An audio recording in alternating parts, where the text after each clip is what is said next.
My name is Kendra Woolridge. I am the CEO of Janet and Joe. When I started Janet and Joe, it was founded on a dream without a dollar. And so I looked for capital everywhere I could go, which was my father and my family, and also banks, because that was what I knew to look at traditional sources. I thought I had it all as far as being ready and having my ducks in a row. I had a business plan, a marketing plan.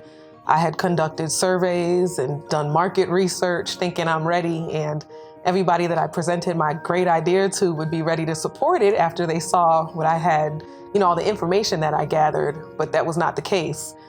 Instead, I was told I wasn't ready, or, you need to do more research. You need to show us that you have a viable business, like come back after you launch, after you make some sales. And my problem was, well, I'm trying to launch, and that's why I'm coming to you for help.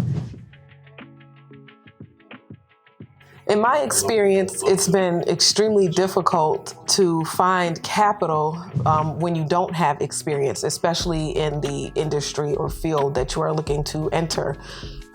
So what I did was what a lot of people do, and I bootstrapped.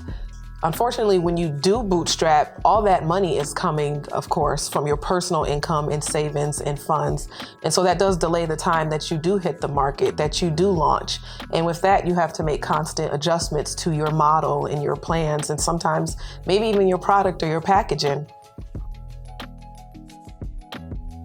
I learned to be flexible, and I learned not to let these barriers that I encountered, such as not having, the adequate funding that I needed to get everything that I wanted done. I didn't let that stop me. And what I did do was I remained relentless in my search for capital. So when I was rejected by banks, when I was even rejected by family members who referred me to banks or institutions that they knew that do traditionally offer lending, I didn't let that stop me, because I knew that that was just one of many bumps in the road that you'll encounter in your road to entrepreneurship, or your road of entrepreneurship, I should really say.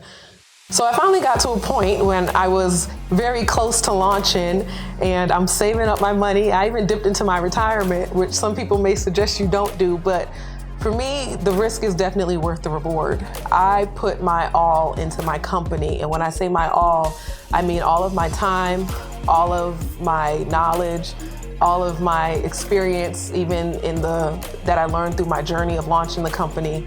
And I put all that into it, and I invested in myself, and I participated in something that's called the Makeup Show, which is a big event. And it cost a lot of money to join. I remember it was $1,200 at the time, and I didn't know if I would turn a profit, but I said, I'll get my name out there, because I couldn't afford to pay for marketing and to pay to travel different places and introduce makeup enthusiasts to my product.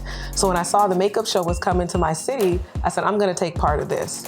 And it was worth every penny. Not only did I break even, but I turned a profit. And that really helped Janet and Joe launch and get moving. It helped us with our exposure.